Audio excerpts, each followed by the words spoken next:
Terceira parte: Medicina Mente-Corpo. A 13 A mente quântica, significado e medicina. A medicina da mente-corpo só faz sentido quando percebemos que ela não é uma consequência do domínio da mente sobre o corpo, mas sim do domínio da consciência sobre o corpo.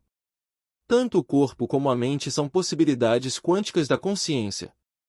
Num evento de colapso das ondas de possibilidade, a consciência usa a mente para atribuir significado a algumas das realidades físicas colapsadas. Uma parte das realidades físicas colapsadas, o cérebro, também cria uma representação do significado mental. Se o significado que a mente atribui a um estímulo de outro modo neutro for desarmônico, afastando o leitor do bem-estar, há que ter cuidado. Pode resultar em doença. Mas a consciência também tem a capacidade de alterar o significado mental, pelo que a cura também se encontra ao seu alcance. Chama-se a isto cura mente-corpo. Este é um resumo do que o leitor poderá esperar do resto deste livro. Os pormenores são fascinantes. Por exemplo, consideremos a natureza quântica da mente. Existe alguma evidência de que a mente é um corpo quântico? Sim. Como evidência, basta observar os modos de movimento da mente, os pensamentos.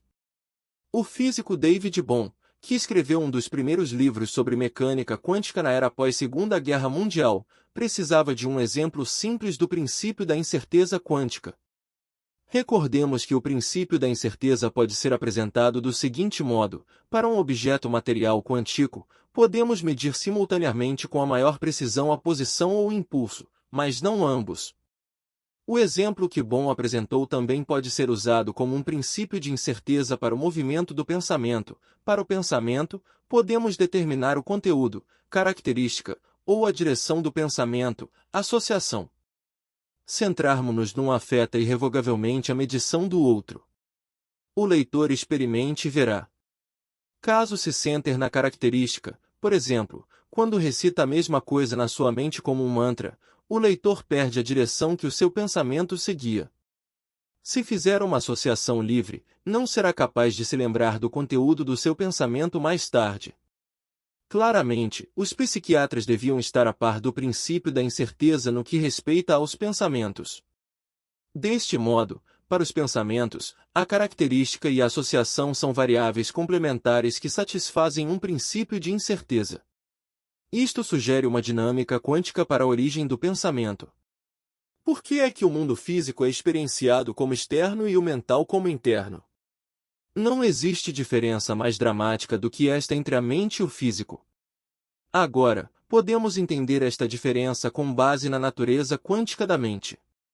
O argumento é o mesmo que apresentei para o corpo vital, ver capítulo 8. Recapitulemos, então.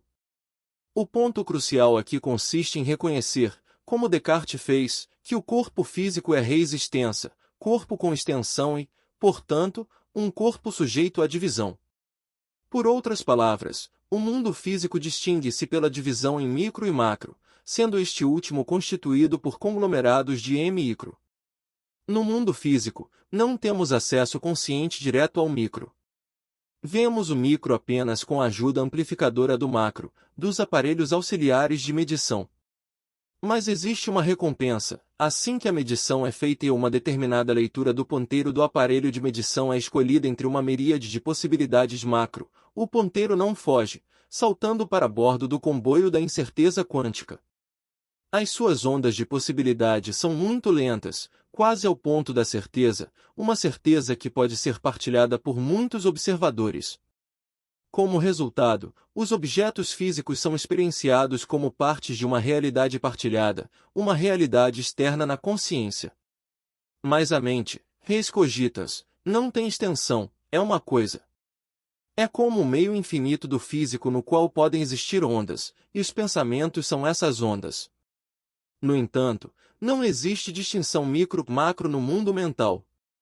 Como tal, experienciamos os pensamentos diretamente, sem a mediação de aparelhos amplificadores, mas pagamos um preço.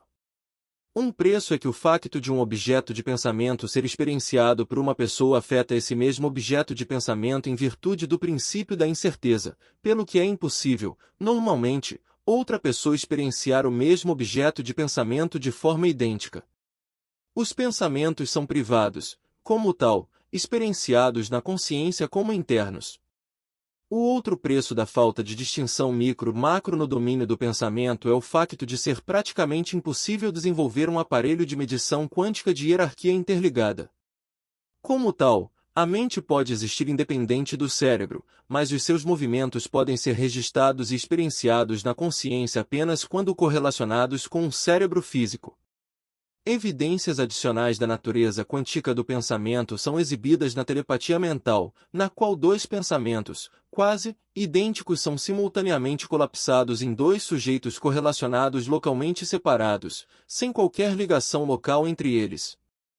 As experiências de visualização à distância, nas quais, por exemplo, um médium olha para uma estátua na praça da cidade e um outro médium, correlacionado, desenha uma imagem da mesma estátua estando sentado dentro de um armário, tornaram-se famosas. Uma prova muito importante da natureza quântica do pensamento é a descontinuidade exibida no fenômeno da criatividade. Uma vez que a criatividade é um aspecto importante da cura, vamos estudá-la agora com algum pormenor. Criatividade quântica. O que é a criatividade? Se o leitor examinar esta pergunta com seriedade, não tardará a perceber que criatividade é a descoberta de algo novo de valor. Mas um problema deixá-lo-á intrigado. Como é que definimos novo? Na criatividade, novo refere-se a um novo significado num novo contexto ou a um novo significado num antigo contexto ou numa combinação de contextos. Observe-se aqui a diferença entre contexto e significado. O contexto define o significado das palavras em frases como: você é cego se não vê que o significado reside fora da matéria, ou Ellen Keller era cega e não podia ver. A criatividade requer consciência, senão, quem é que entende o novo significado ou valor do produto criativo? Goswami, 1996? A matéria pode processar o significado? Vejamos Guernica de Picasso ou qualquer outra pintura. Do ponto de vista material, tudo o que vemos são telas, tintas, moléculas e assim por diante, sem qualquer significado. Nós atribuímos significado à pintura com a mente, como o biólogo Roger Sperry, 1983, tanto gostava de referir aos fisicalistas. Podemos compreender isto por meio da analogia de um computador. Analogicamente, os cientistas informáticos equiparam o cérebro ao hardware de um computador e a mente ao software. Não é necessário propor uma mente separada, visto que, para um computador, podemos facilmente incorporar o software no próprio hardware, então, o hardware é o software. Mas existe uma falha crucial neste raciocínio de hardware é software, cérebro é mente. Como foi discutido no capítulo anterior, os computadores são máquinas processadoras de símbolos, nada mais do que símbolos que agem com base em símbolos.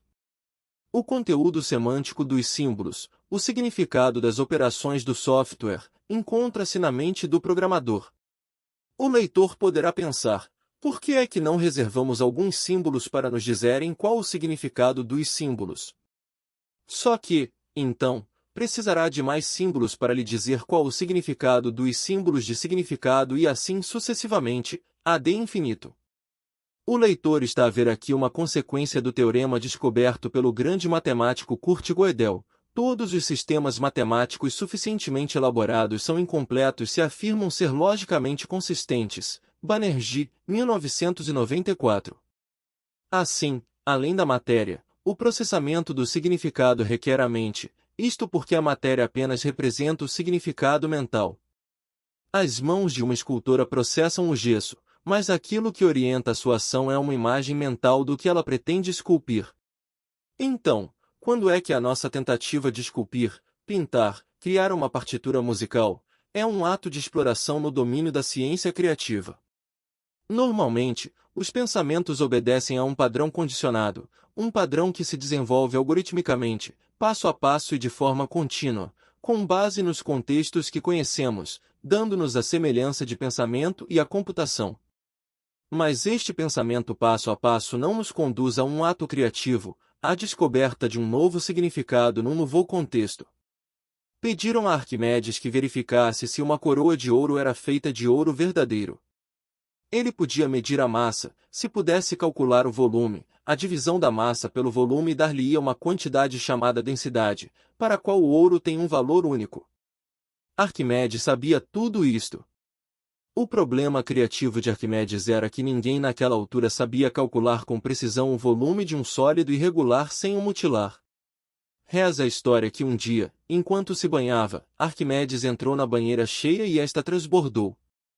Isto deu-lhe a nova ideia de que o volume da coroa poderia ser determinado submergindo-a na água e medindo o volume de água deslocado pela coroa. Arquimedes terá ficado tão entusiasmado com esta descoberta que terá corrido nu pelas ruas de Siracusa enquanto gritava: Eureka! Eureka! Descobri! Descobri! Tratou-se da descoberta de um novo contexto no qual estudar o equilíbrio dos corpos num fluido enquanto a flutuabilidade do dito fluido os sustentava. A descoberta foi súbita, literalmente um salto quântico descontínuo no pensamento de Arquimedes. Não existem fases intermédias em descobertas como a de Arquimedes. Um momento antes, aquele pensamento era inconcebível, agora, deixou de ser. O que torna as descobertas difíceis é que o salto para um novo contexto geralmente requer um salto para um padrão de pensamento completamente novo. Um único pensamento novo não é suficiente. É necessário ver uma nova gestalt de significado e o novo contexto que dá sentido a essa mesma gestalt. Assim sendo, o processamento inconsciente, processamento sem colapso e, consequentemente, sem consciência da divisão sujeito-objeto, é imortante. Apenas o processamento inconsciente, processar sem colapsar cada novo pensamento na consciência, pode conduzir a uma proliferação de possibilidades para um novo pensamento contextual. De qualquer modo, um pensamento único não faria sentido isoladamente. Apenas quando todo um padrão de novo pensamento no seio de um novo contexto supramental se torna possível é que existe uma oportunidade de reconhecer o padrão e dar o salto quântico com a mente. Simultaneamente, é colapsado no cérebro um estado que cria um mapa do novo contexto mental, uma representação. Como exemplo de criatividade, vou contar ao leitor como os saltos quânticos criativos anteriormente referidos ocorrem na evolução biológica. A ideia é simples: as variações genéticas, as mutações, são processos quânticos. Althusser, 1981, 1982. Não são eventos reais, mas produzem superposições de possibilidades, ou seja, ondas de possibilidade. Se a consciência colapsasse em realidade a onda de possibilidade de cada mutação quântica, a variação resultante quase de certeza não seria selecionada, visto que as mutações individuais raramente são benéficas. Como tal, em vez disso, a consciência espera até que muitas possibilidades se acumulem, o seu desenvolvimento resultando numa gestalt que a consciência reconhece. Como é que a consciência reconhece? Quando a gestalt encontra consonância em ideias criadoras de formas da consciência que sejam úteis e estejam codificadas nas matrizes às quais Rupert Sheldrake, 1981, chama campos morfogenéticos. Deste reconhecimento vem a escolha e o colapso de uma realidade que corresponde a uma característica macroevolutiva benéfica. Ver Goswami, 1997, 2000, para mais pormenores. Uma vez presente a representação cerebral de um pensamento, a sua subsequente ativação conduz sempre ao pensamento correlacionado. É assim que desenvolvemos o repertório aprendido de contextos que definem o nosso ego. A descoberta de um novo significado num novo contexto recebe o nome de criatividade fundamental porque a criatividade é isso mesmo. Todavia, também nos envolvemos numa cópia pobre da criatividade, ao qual damos o nome de criatividade situacional ou invenção. A criatividade situacional é a invenção de um novo significado num contexto antigo ou numa combinação de contextos antigos. É muito útil quando temos de lidar com a resolução de problemas situacionais. Na evolução biológica, quando uma espécie encontra alterações ambientais, como é que ela lhes faz frente? Por meio da adaptação, desenvolve novas características recorrendo ao seu reservatório de contextos previamente aprendidos, o banco de genes. O leitor pode reconhecer aqui a teoria de Darwin, que não é uma teoria da evolução, mas sim da adaptação. Para a criatividade situacional, É necessária a consciência, caso contrário, quem veria um novo significado, mas não necessariamente os saltos quânticos descontínuos. A imaginação desempenha um papel em ambos os tipos de criatividade porque, na imaginação, também tentamos extravasar os limites contextuais conhecidos do pensamento. A imaginação é o pensamento novo e a criação de representações cerebrais dele. Não é criatividade fundamental porque não está envolvida nenhuma descontinuidade, mas é um passo na direção da criatividade. Significado e Medicina. Li uma história sobre um jovem envolvido numa batalha contínua com a sua namorada por questões de sexismo. Um dia, enquanto os dois discutiam, no calor da emoção, ela chamou-lhe porco. Ele foi-se embora furioso e, enquanto conduzia numa estrada com prados de ambos os lados, passou por ele outro carro, conduzido por uma mulher. Quando os dois se cruzaram, inexplicavelmente, ele ouviu-a dizer a palavra porco. Ele levou aquilo a peito, ficou transtornado e acabou por ir contra um arbusto na beira da estrada, isto apenas para descobrir que estava ali um porco a descansar pacificamente. Nitidamente, a discussão com a namorada dera-lhe um contexto para atribuir um significado à palavra porco que eu e não conseguiu evitar. Nada no mundo físico tem qualquer significado inerente, nada do que vemos, ouvimos, tocamos, saboreamos ou cheiramos possui um significado inerente. Um espectador profere inocentemente a palavra porco ao ver um porco de verdade, e outro indivíduo interpreta aquela palavra como seu porco chauvinista, fica indignado e tudo isto resulta num acidente. Além do físico, existe também o mundo vital dos sentimentos. Os sentimentos, o movimento da energia vital, têm um significado inerente? Não. O que é que dá sentido ao nosso sentimento? A mente. Apenas a mente nos permite processar o significado. É a função que lhe compete. Uma mulher está a tentar acalmar o namorado, que está irritado, o terceiro chakra dele tem um desequilíbrio de energia vital. De repente, ela percebe que ele conseguiu deixá-la irritada também. O que é que aconteceu? Deu-se uma troca de energia vital entre o chakra do umbigo dele e o dela, uma transferência não local, obviamente. A mente dela interpretou automaticamente o desequilíbrio resultante como irritabilidade, pelo que também ela ficou irritada. A mente tem um papel na medicina? O leitor pode apostar que sim.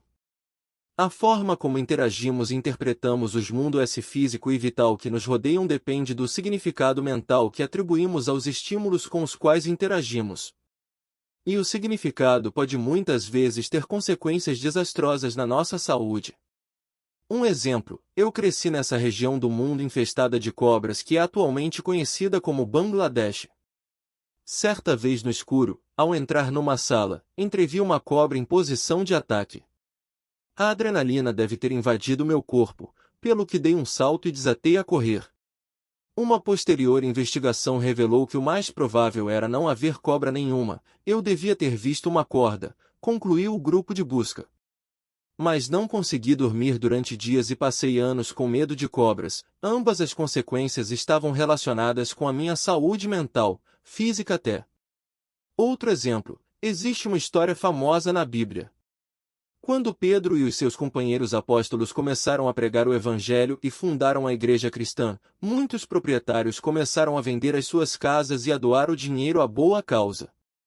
Lamentavelmente, dois deles, Ananias e a sua mulher Safira, arrecadaram uma parte para si.